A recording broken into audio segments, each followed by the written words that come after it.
Greetings. We are so happy that you could join us for the December JW broadcasting program. We are confident that the next hour will be spiritually refreshing for all of us. Brother Mark Numer is joining us today. Mark, what do we have coming up on the program? We're certainly looking forward to what you have to say, Brother Splain. In addition to that, you will meet a brother who went from being a criminal to being a special agent for the government. He is now a longtime witness of Jehovah. What changed his life? Stay tuned to this channel. If a person is of little means, does this necessarily rob him of the joy of giving? We will have a video you will want to see and apply to your circumstances. How many of you have been to Germany? Join us on a trip there to visit one of the largest branches of Jehovah's Witnesses.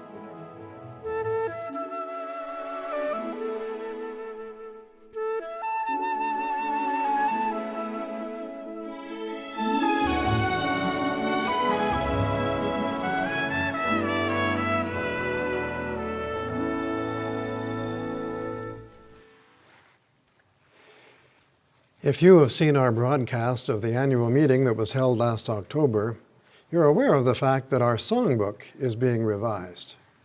Well, perhaps some of you missed that broadcast. So you may be wondering, why is it necessary to make changes to the songbook? Well, as we explained at the annual meeting, some of the expressions used in our current songbook were drawn from the earlier edition of the New World Translation. That translation has been revised, as you know. Instead of the desirable things of the nations, we now say the precious things of the nations. Instead of loving kindness, we use loyal love. Long-suffering is rendered patience, and so forth. Since some of the terminology used in the songbook had to be adjusted, the governing body decided to add a few songs as well, and we are very happy for that. Now, those in attendance at the annual meeting this year were invited to sing 3 new songs, and one of them was composed specially to mark the 100th anniversary of the establishment of the kingdom. If you weren't present at the annual meeting this year, don't worry, you'll get your chance to learn the new songs, and soon. And you won't have to wait until the new songbook is released either. From time to time, new songs will be released on our website for you to download. Not only that, but at times we will even conclude the service meeting by singing one of the new songs. Case in point, during the week of January 5th, an entire service meeting has been set aside to help us appreciate our kingdom songs. One of the new songs will be sung on that occasion. It's entitled, "The Kingdom is in Place, Let It Come." You guessed it, that's the song that was composed to mark the kingdom's 100th anniversary. Would you like to hear it? Please listen and watch.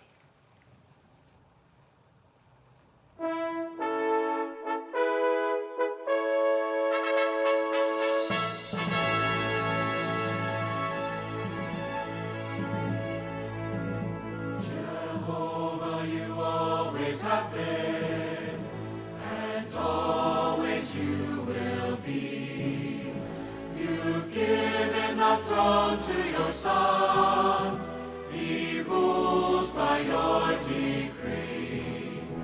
The kingdom has been brought to birth. His rulership will fill the earth. For now have come to pass salvation and kingdom and might. The kingdom is in place. We pray, let it come, let it come. The time for the devil is short. We know what this will mean. Though living in times of distress, we see the things unseen.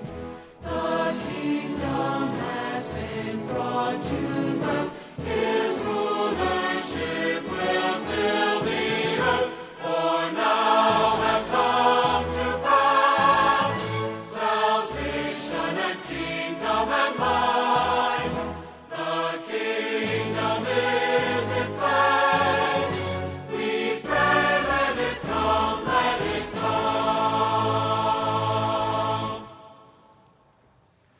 What a majestic song of praise to Jehovah. Isn't that beautiful? But how can we prepare to sing that song as well as the others that will follow? We take you now to our studios in Paterson, New York, where our music choral arrangements are produced.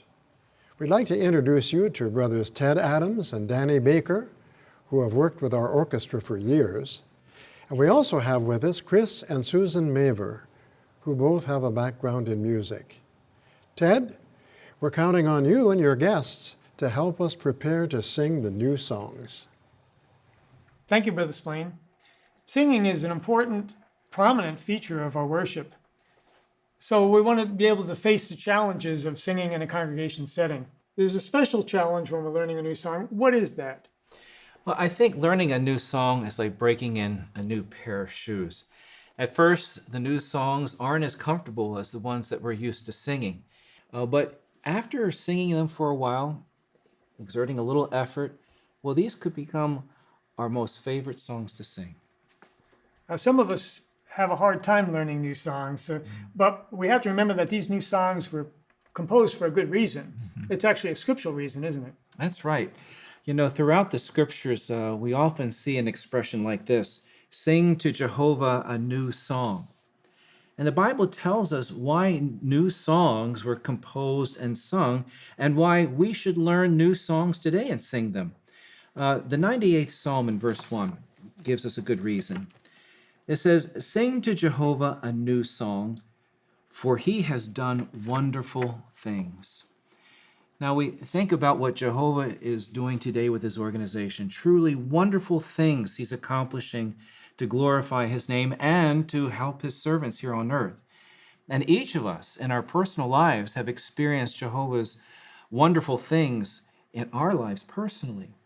And not only that, the new songs also reflect a clearer understanding of the Bible, as well as expressing the love that we have for Jehovah and our appreciation for his tender care. So when we get these new songs, we can think about what Jehovah has done for us personally, that's true, but also, especially what he's doing with the organization now. This should put us in the right frame of mind and heart to really learn the songs. But what if we feel that we're just not as good as the singers on the recordings? Well, actually, the singers on the recordings, some might be interested to know, very few of those used for vocal renditions have had any professional training or professional experience. So all of them have had to learn to sing better, mainly through practice. And that's comforting for the rest of us. We feel like we may not sing so well, but we all can improve. We all can learn to sing better. And of course, the more you sing, the easier it will become. Now, some of us hesitate to sing because we feel the notes are a bit too high for us. Would you give us some ideas how we can change the range of our voice and be able to sing these higher notes? Well, you know, for young people, the range is not a problem, but as we age, unfortunately, like the rest of our bodies, our voices can lose range, like we lose range of motion. So we can regain some of our range by doing a type of stretching with our voice, just as an athlete would stretch before a game or before going for a run. And we can do that very simply by using like a humming sound, maybe in the shower, the kitchen, the car, somewhere you feel comfortable, and just using a humming sound to gently go through your full range of your voice, and then gently pushing the limits of it. And in that way, we can regain and maintain the range of our voice. So that helps us with the range, but now what about those high notes? Well, those high notes can be a bit of a challenge, but you know, there are a couple of things we can do that'll really make them easier to produce. One is we need to make sure we take a really good breath before we sing the phrase with the high note in it, because more breath energy makes it much easier to produce a higher note. Also, physiologically, we need more space in the mouth and throat area to make it easier to produce a high note. So we would even see that on the outside when the mouth gets larger, going from a lower note to a higher note.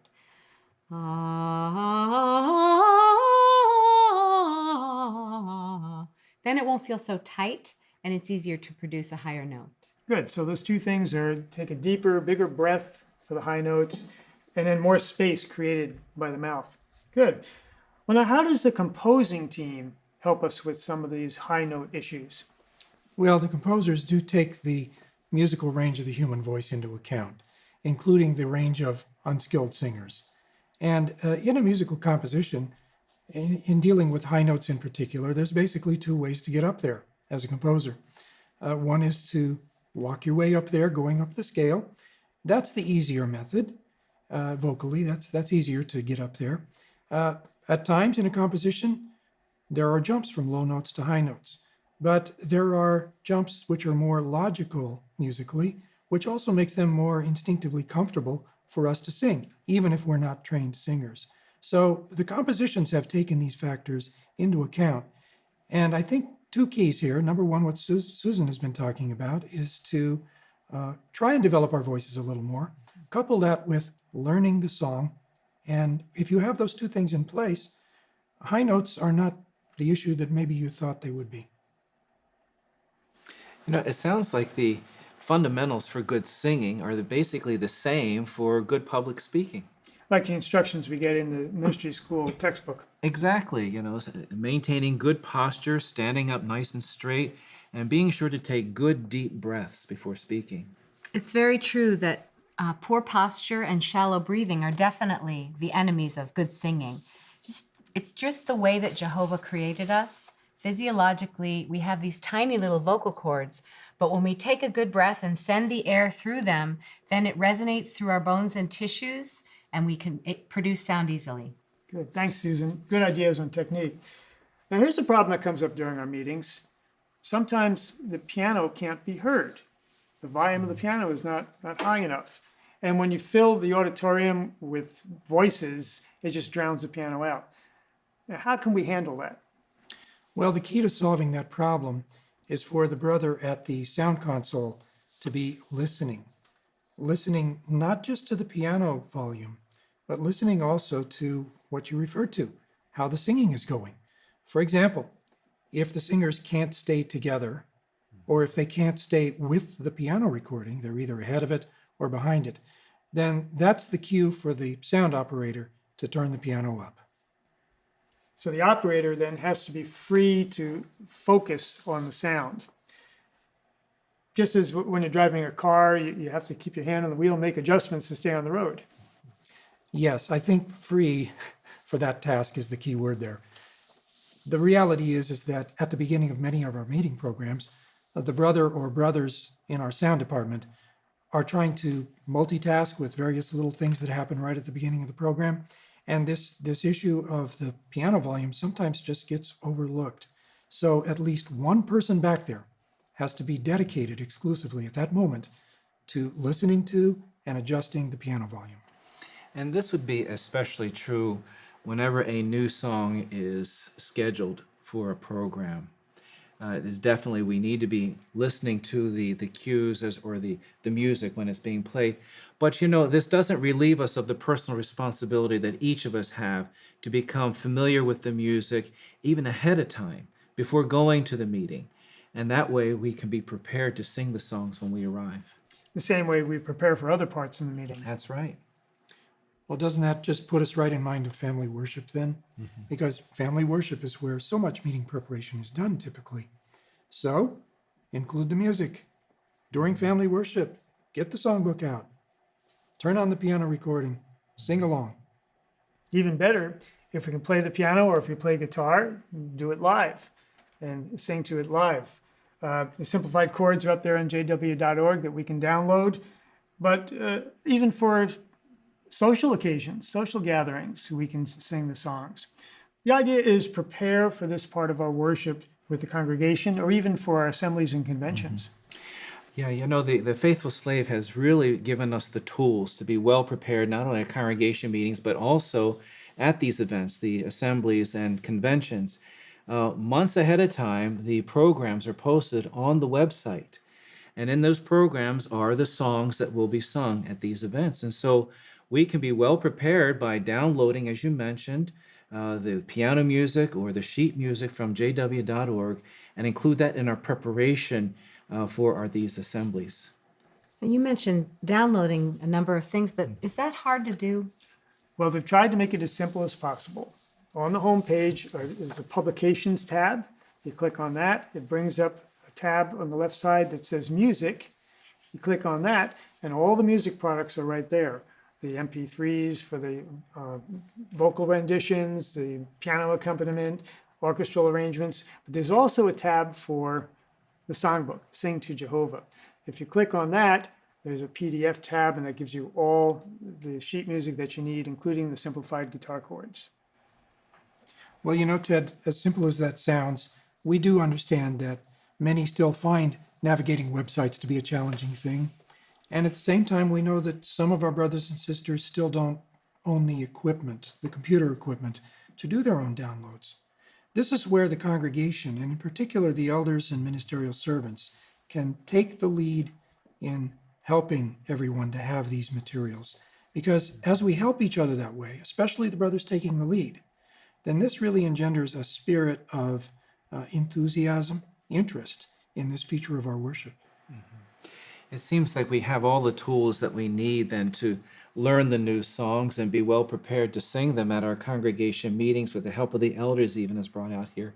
And it really is important to do that because some of the songs, besides not knowing the melodies or the words, it also could be written in a particular style that maybe we're not used to singing in.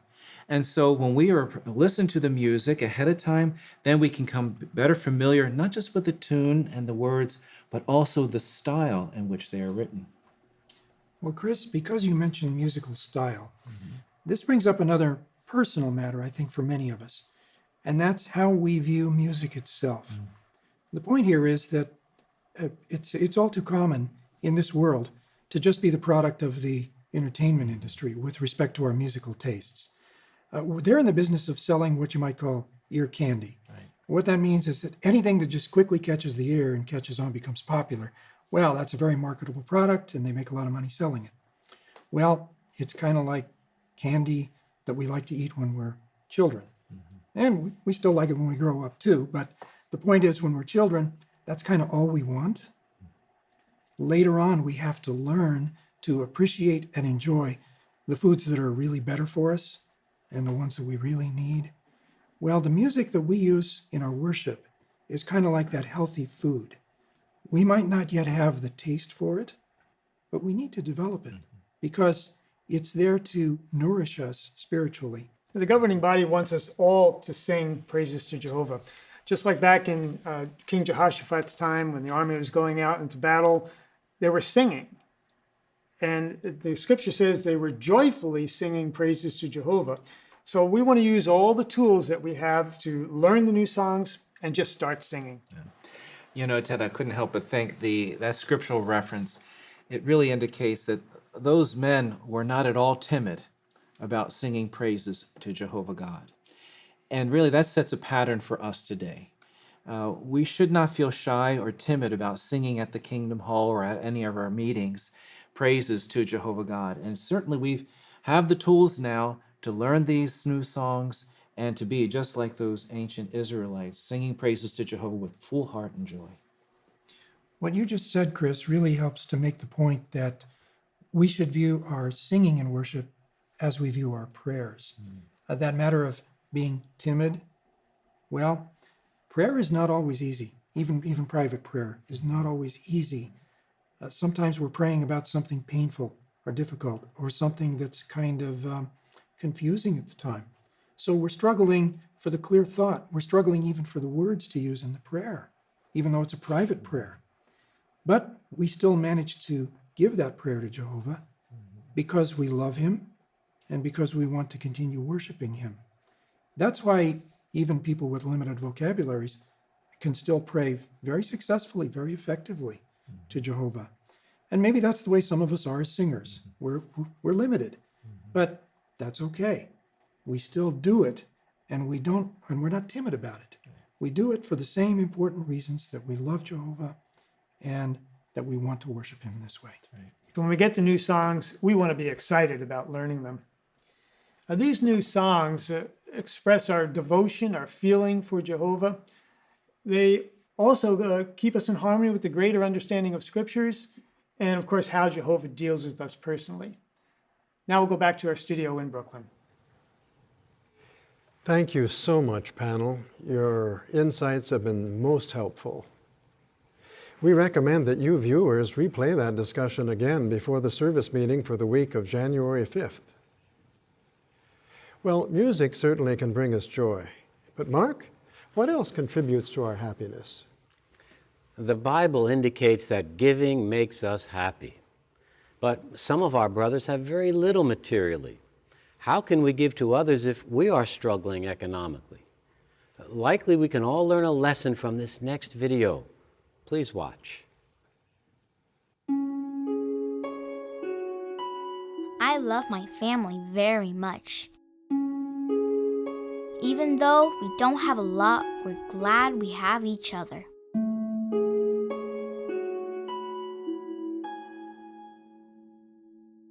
Mom works really hard to provide for us. It's just the four of us.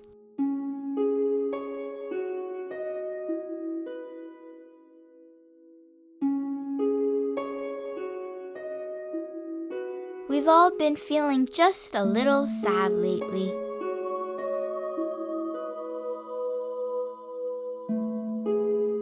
I can tell she's really tired and worries a lot. I try to help out. Sometimes I help to get everyone ready for the meeting. We seem to manage all right. But things are really hard.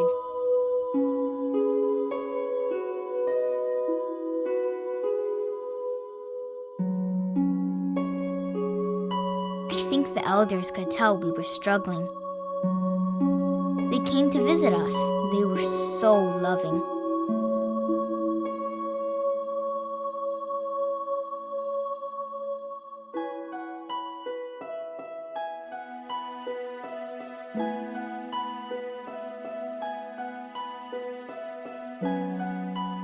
They really listened to Mom and even read her some scriptures. They helped her to see that Jehovah still cared about all of us and that we still have the love of the congregation to strengthen us. I could tell Mom felt a lot better afterwards. At our next family worship, Mom read to us 2 Corinthians 8:1-4. That story is about the Macedonians. Mom had us close our eyes so we can imagine the scene. Even though the Macedonians were very poor, they found happiness by giving what they could to others. They even begged the apostles for the opportunity to give.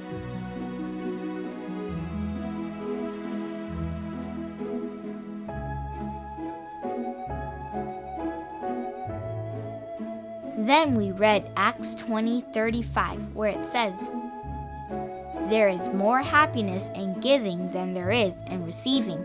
My sister said, "But we don't have anything to give." Mom said, "But we do. We have ourselves." It got us all thinking. Mom had a great idea.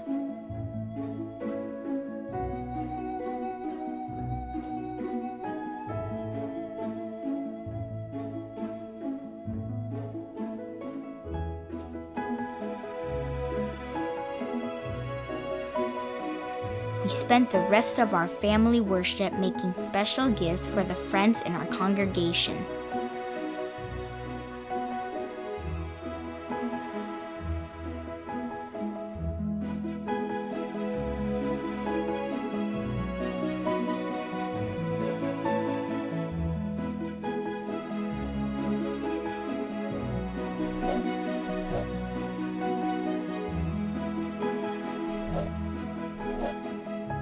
It was pretty amazing. Even though we don't have a lot materially, there is still so much we can give. Like putting a little in the contribution box each week and helping to clean. And of course, sharing in the ministry is the very best way we can give to others. Now we are even closer as a family.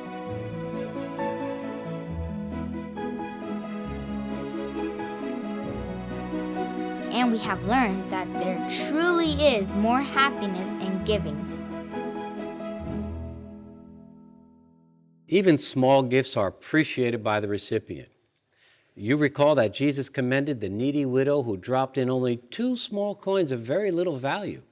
He thus emphasized the point that all of us can contribute to something to Jehovah's work, even if we are of little means.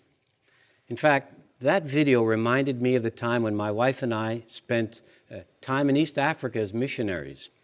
We saw how some of our brothers in the rural areas, though limited financially, did not want to miss out on the privilege of giving. They yearned to give. Jesus' example of the widow demonstrated that joyful giving is not limited to those who may have more materially. In fact, in one area I recall, each member of a congregation willingly contributed 1 metal roof sheet or a bag of maize toward the construction of a modest locally built kingdom hall. And they were so happy. They realized that there was more happiness in giving than in receiving. As pointed out in the video, another way of giving is by means of our work at the Kingdom Hall or other activities in Jehovah's service. An excellent example of one who gave of his time and energy is Brother Max Larson. He served at World Headquarters for over 72 years until his death in 2011. He saw firsthand many exciting developments in our modern-day history. In this archive interview, please observe how Brother Larson trusted in Jehovah's direction.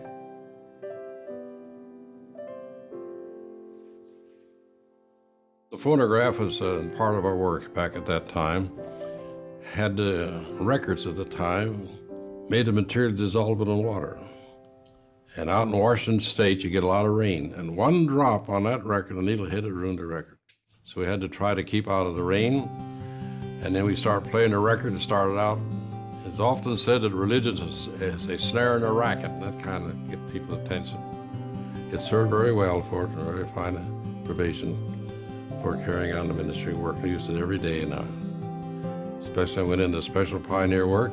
That's 200 hours a month. Keeps you pretty busy. I did that 4 months before I came to Bethel. And all that time I used the phonograph. All totalitarian governments and rulers, all of which are aided and abetted.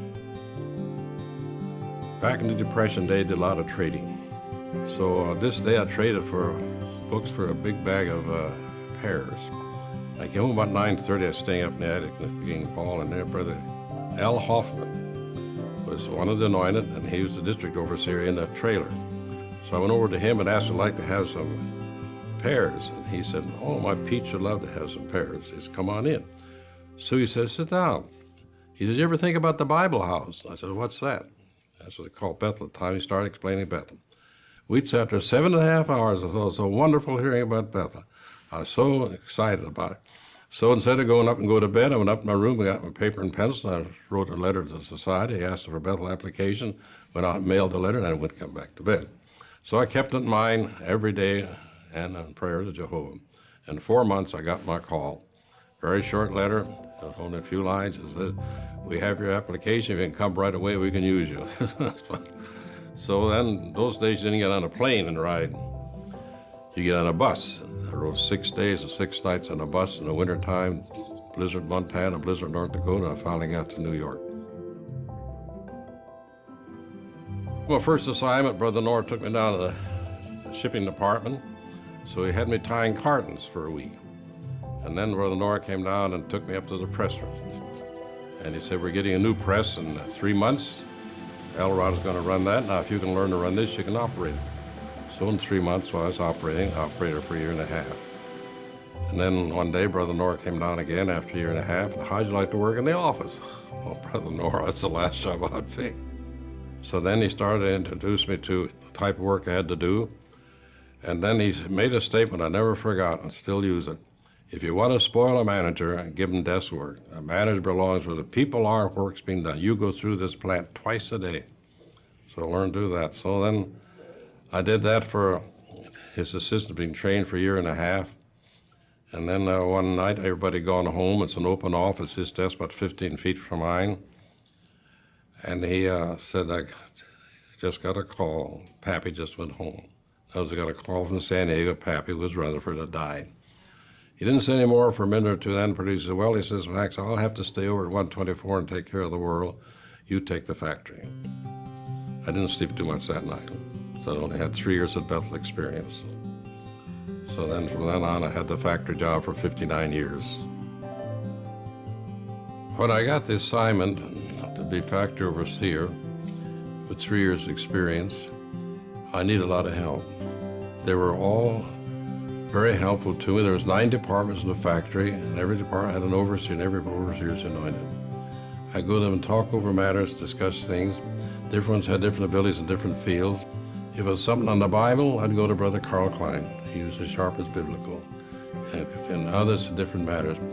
And that's what pulled me through. I get to appreciate the depth of the anointed, the power they had. None of them resented the fact that I got the job, all they've been at Bethel longer years.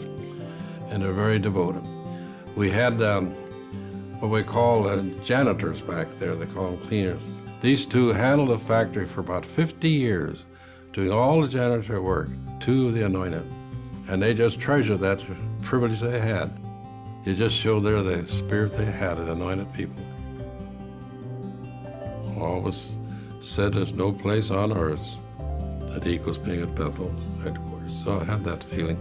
Different ones have asked me, what helped you to stay so long? So I never thought of anything else. I've had a good companion, a very intelligent, very spiritual-minded wife, very devoted, and it's been a great encouragement to me, too, to help me stay at Bethel.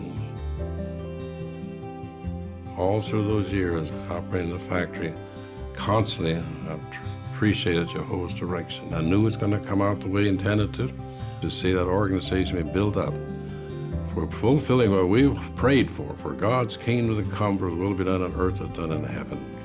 To live without sickness, without illness, perfection of health, peaceful conditions on earth, a paradise condition.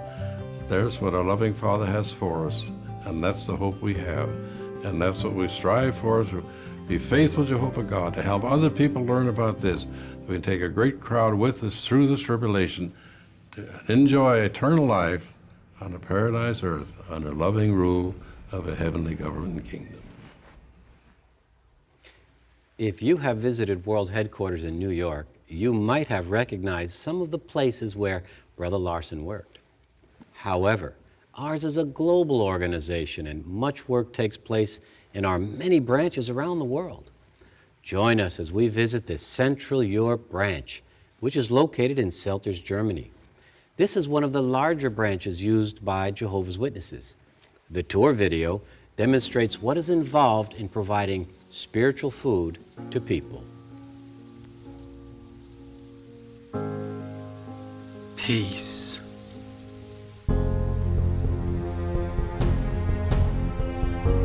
Love. Security.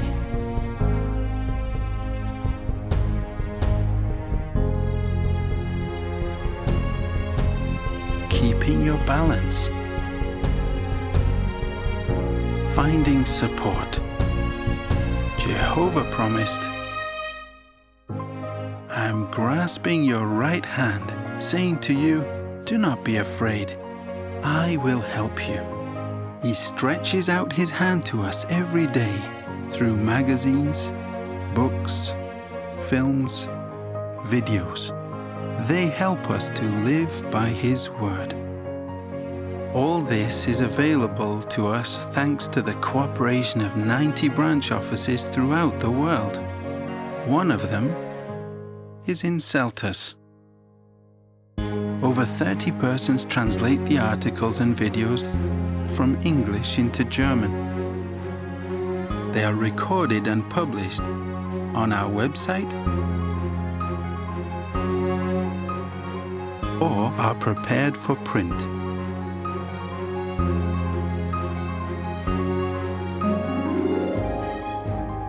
Large editions are produced at high speed. Advanced technology is used. The entire process focuses on quality.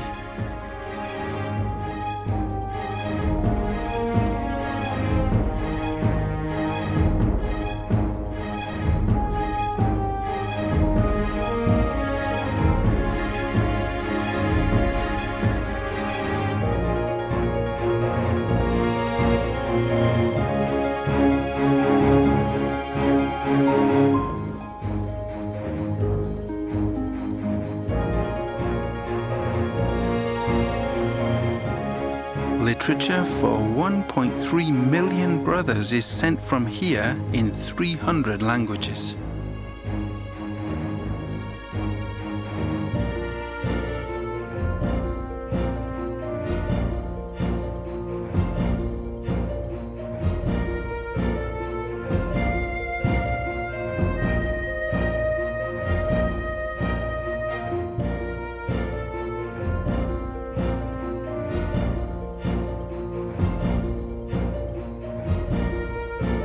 Literature is packed for over 16,500 congregations.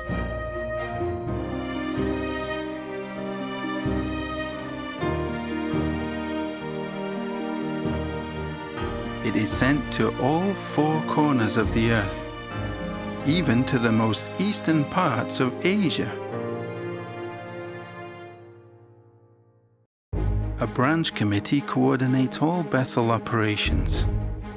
These experienced men also look after the preaching work throughout the branch territory. Conventions are organized.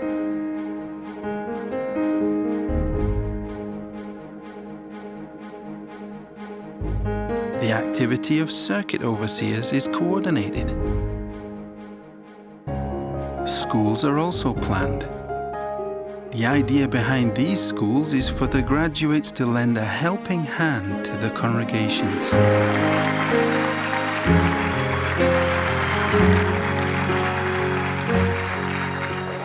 Ja, also wir sind auch wirklich sehr glücklich, die Schule besucht zu haben.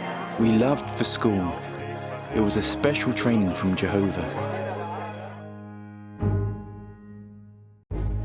Concepts are developed and executed for the construction, extension, and renovation of Bethel homes and assembly halls. When we are assigned to do an assembly hall, we first look for property. It has to be large enough and well located for the brothers to easily reach. We also look for sufficient parking space and good public transport. We usually have several properties to choose from. Then we work out different options and drawings for each site. After that, we send these options to the governing body for review and approval.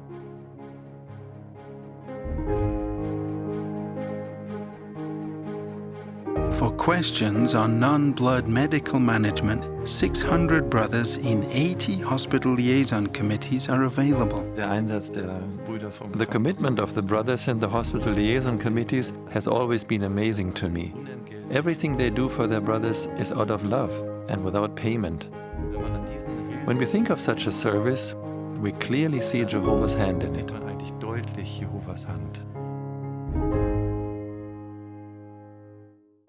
At Bethel, all live together like a big family.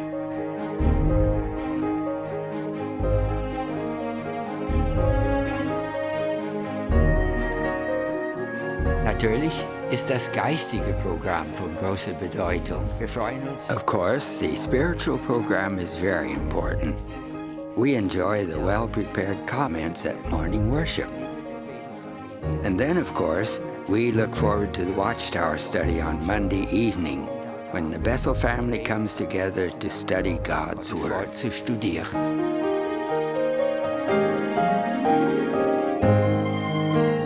All the work accomplished here is not just any kind of work.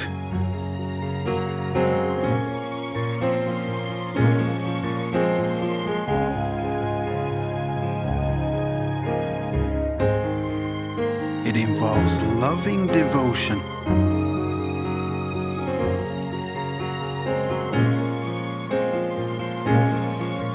it is sacred service,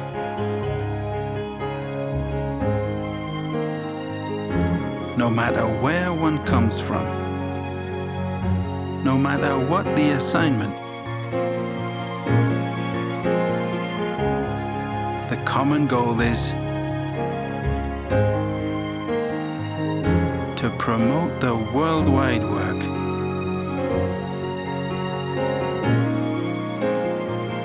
and to honor Jehovah.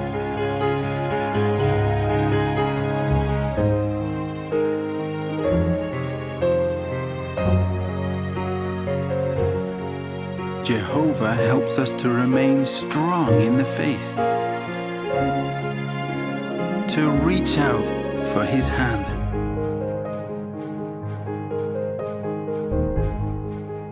Toward a bright future.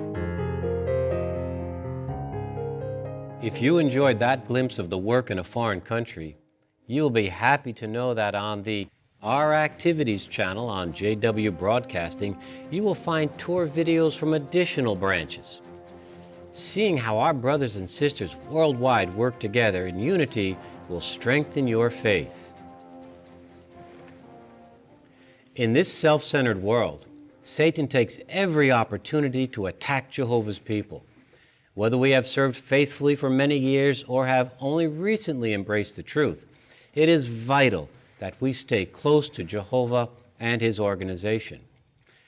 In the following morning worship program, Brother Stephen Lett, a member of the governing body, reminds us why we need to protect ourselves from overconfidence. If you look at today's text, let him that thinks he is standing beware that he doesn't not fall. What is that especially warning against? Is it not overconfidence? What could cause a pilot to neglect to carefully follow his safety checklist before takeoff? Again, overconfidence. What could cause a Christian to fail to regularly check the depth of his spirituality? Again, overconfidence. So, this being said, let's discuss the theme, never become overconfident. Now, even though there's no age restriction, especially young ones need to beware of the snare of overconfidence. Now, you can see this tendency of younger ones to be overconfident in how some of them will recklessly maneuver a motorcycle at very high speed through heavy traffic, feeling they're invincible. You can almost tell how old they are by how fast they go through the traffic there. Open up, please, to Proverbs chapter 14. And even though this scripture doesn't put any age restriction, the point being made that nobody can overconfidently think he's immune to overconfidence. Now you have to think about that statement. Look at Proverbs 14, but young ones especially have to beware, but there's no age restriction here. Verse 16, the wise one is cautious and turns away from evil, but the stupid one is reckless and overconfident. So obviously we don't want to be in the camp of the stupid one, do we? That one is reckless and overconfident. We want to be cautious and turn away from evil. Now, using this scripture as a foundation for our discussion, what are some cautions? Because you notice it says the wise one is cautious. What are some cautions that can help us from being, keep us from being overconfident? Well, let's quickly discuss three. One, never overconfidently think we can take unauthorized liberties. Now, let's just talk about this for a moment. Here's two contrasting examples. Think of Uzzah. Now, no one was to touch the Ark of the Covenant, but he reached out and grabbed hold of it, didn't he? Well, Jehovah struck him dead for this unauthorized liberty that he took. In contrast, think about David. Now, David, even though he had a perfect opportunity to kill Saul, his men were encouraging him to do it, he refused to touch the anointed of Jehovah. He even felt bad that he had disrespectfully touched the garments of the anointed of Jehovah. So he knew he had not been authorized to kill Saul. So he stayed in his place, he waited on Jehovah. And what a fine example for us. And I'm sure we can all think of, in regard to this first caution, we can think of application for here at Bethel, in our congregation, even in our family. Let's get our second caution. Never overconfidently presume on Jehovah's mercy. Now let's think about this. An example of this could be ones that think they'll leave the truth for a while. They'll have some fun in this world. They'll enjoy some selfish desires, and then they'll come back later to Jehovah, and Jehovah will take them back. Jehovah will forgive them. But now, isn't that very risky? Isn't that a reckless course? In fact, it makes me think of the story of the dog we had on the farm when I was about 11 or 12 years old. He was a good dog. We loved him. His name was Wheeler. But one night, there was a pack of wild dogs that came through the valley where we lived. And Wheeler took off with these wild dogs. Now, we couldn't understand it because we took such good care of him. I asked Dad, why? Why would he do that? Well, my father said maybe there's a female in the pack. Maybe he just wants to have fun for a while, but I'm pretty sure he'll come home. Well, he did come home about a week later, but he was all chewed up. He had been in a horrible fight with one or more of the other dogs, apparently, in the pack, and he barely made it back to his doghouse. It took him a couple of weeks. He slowly recovered. He never had the same strength that he had previously. But now here's the really sad part of the story. About 2 years later, another pack of wild dogs came through. And again, he ran off with them. Now, we couldn't believe it. This time, he came back, he was gone longer, and he couldn't even make it back this time to the doghouse. We found him the next morning in the yard, and my brother and I gently carried him to his doghouse, and about a day later, he died in that doghouse. Now, we cried. We couldn't believe it. Now, he was just a dog. But if you think about that story, some of our young ones really remind you of that dog, Wheeler. They're so well cared for by those that love them, especially Jehovah, but they think they're missing out on fun, and so they will run with the world for a while, thinking probably in the back of their head, they're going to come back to the truth later. But how foolish, how reckless, see. May none of us even slightly think this way, and may we help others, and especially our young ones, to never foolishly reason this way. Well, one more caution, a third. Never overconfidently rely on ourselves. Solomon, apparently, that was his downfall. So he knew he was not to increase the number of horses, increase wives. See, he was not ignorant, he knew. But somehow he must have rationalized. He was an exception. See, he was strong enough, he was wise enough, he could handle it. Well, that was the pride before the crash, wasn't it? Or what about Peter? Apparently his downfall. In effect, he said, all the others may have weaknesses in their faith, but not me, Lord. I'll never fail you. But this overconfident, self-reliant, I am more faithful than they are attitude was followed by a terrible crash. And that makes us think of Paul's words at 2 Corinthians 12:10, when I am weak, then I am powerful. See, when we're weak, we know we have to depend on Jehovah. That's really when we're the strongest. But when we think we're strong, like Peter, that's generally when we're relying on ourselves. And that's when we're the weakest, see. In contrast to Peter, Solomon, Jesus, never overconfidently relied on himself. And that's why he never crashed. Look at Luke chapter 22. Just one more thought here about right before his betrayal and death. See, notice how he was certainly not relying on himself, even though you could say he had billions of years of faithful service under his belt. Verse 41, he withdrew from them about a stone's throw away. He bent his knees and began to pray, saying, Father, if you want to, remove this cup from me. Nevertheless, let not my will but yours take place. Then an angel from heaven appeared to him and strengthened him. But he was in such agony that he kept praying more earnestly, and his sweat became as drops of blood falling to the ground. Now, just recently, I noticed that, and I thought about this point, that even after the angel strengthened him, he didn't say, well, I've been strengthened, now I'm good to go. No, he prayed even more intently. Truly the opposite of overconfidence. So there we have 3 cautions. Never overconfidently think we can take unauthorized liberties in Jehovah's organization. Number 2, never overconfidently presume on Jehovah's mercy. And number 3, never overconfidently rely on ourselves. Now, if we observe these cautions, we'll never join the camp of the stupid ones who are reckless and overconfident. What a privilege it was to hear Brother Lett, a member of the governing body, at morning worship. Have you ever asked fellow believers how they found the truth? It is a common question that sometimes uncovers unique experiences. We asked Brother James Dyson that question. As a young man, he was overconfident, but he reached a turning point. What was it? And where has it led him? Please listen to his intriguing story. I came from a rather large family.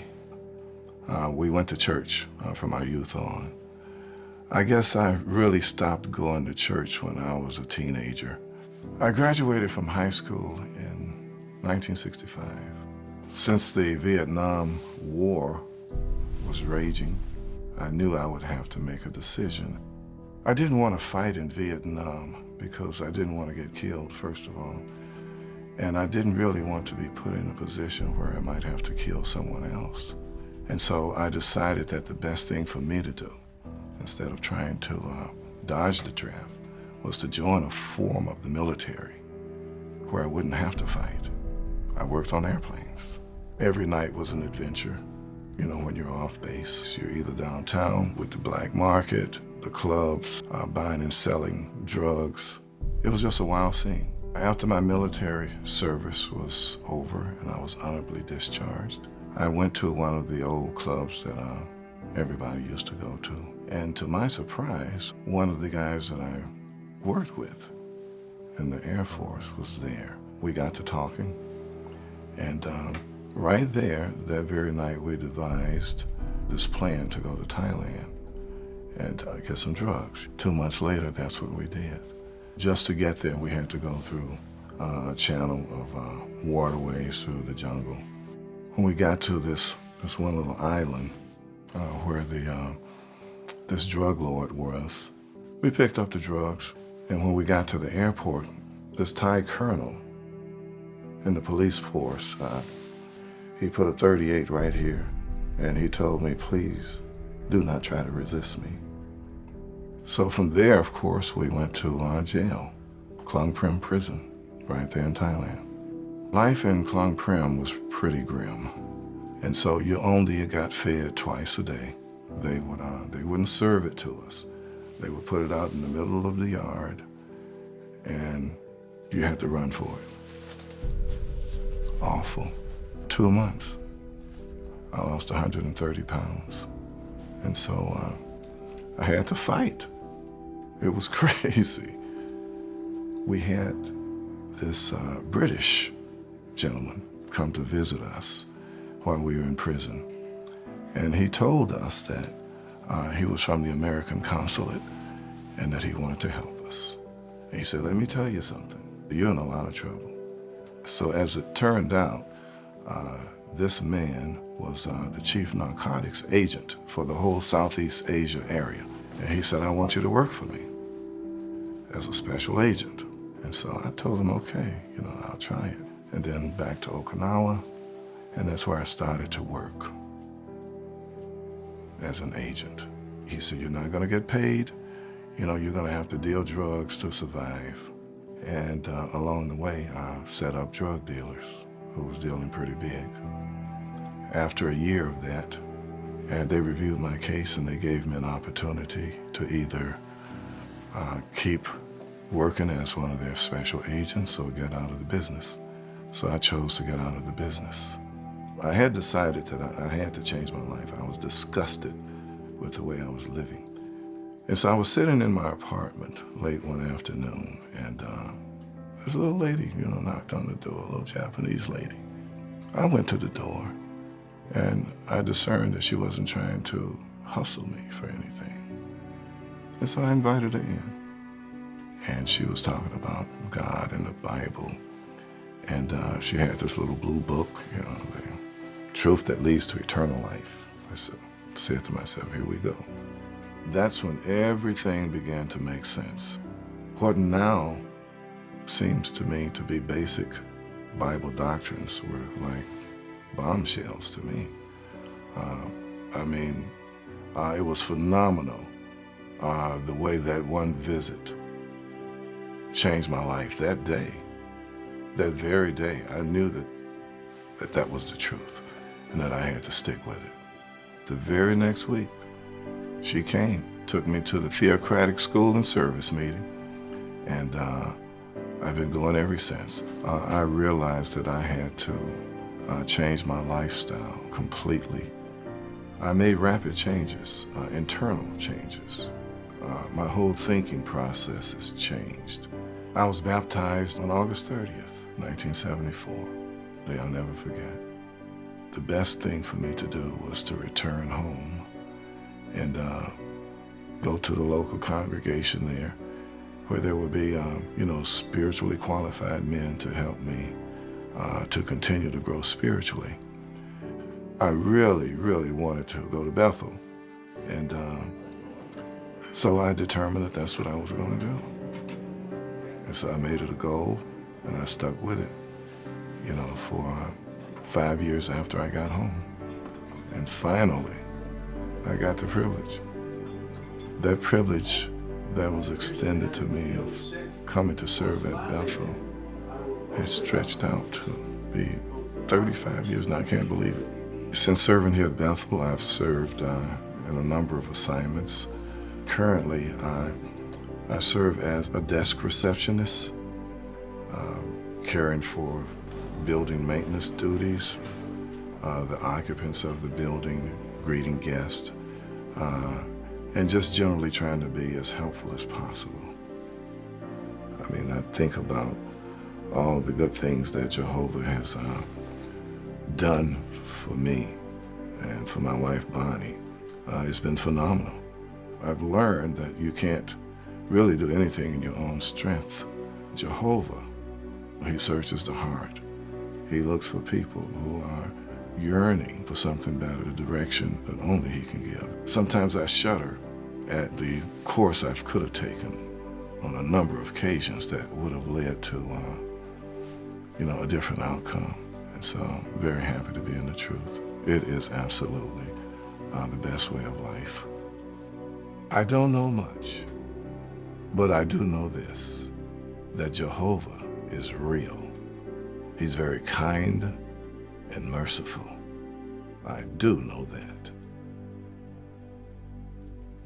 That was a delightful experience. Many of our viewers can relate to that experience and have come to appreciate a warm and abiding relationship with Jehovah. And even if we have been taught the truth from infancy, we are encouraged to observe how the truth can drastically change a person for the better. This moves us to share the good news of the kingdom with people regardless of their background or status. I couldn't agree more. Mark, thank you so much. It was a real pleasure to have you as co-host. Thank you. I'd like to come back to something that our panel touched on earlier. Some members of our congregations, and not only the older brothers and sisters, have no access to a computer. Now, they want to prepare for and participate in the meetings the same as everyone else. So during this month, please arrange for them to hear the new song and to get a copy of the lyrics too. Now, others may own a computer, but don't take for granted that they know how to download a song and the lyrics.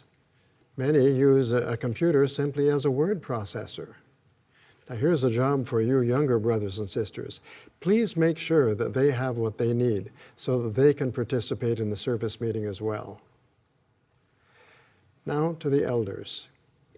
If you're assigned to care for that 30-minute part during the week of January the 5th, please prepare well. The entire governing body feels strongly that our kingdom songs are an important feature of our worship. Remember, dear friends, the Bible's largest single book, the Book of Psalms, is really a songbook. It is a collection of 150 sacred songs. We thank all of you for joining us this month for this most encouraging program. Until next time, this is JW Broadcasting from Brooklyn, New York.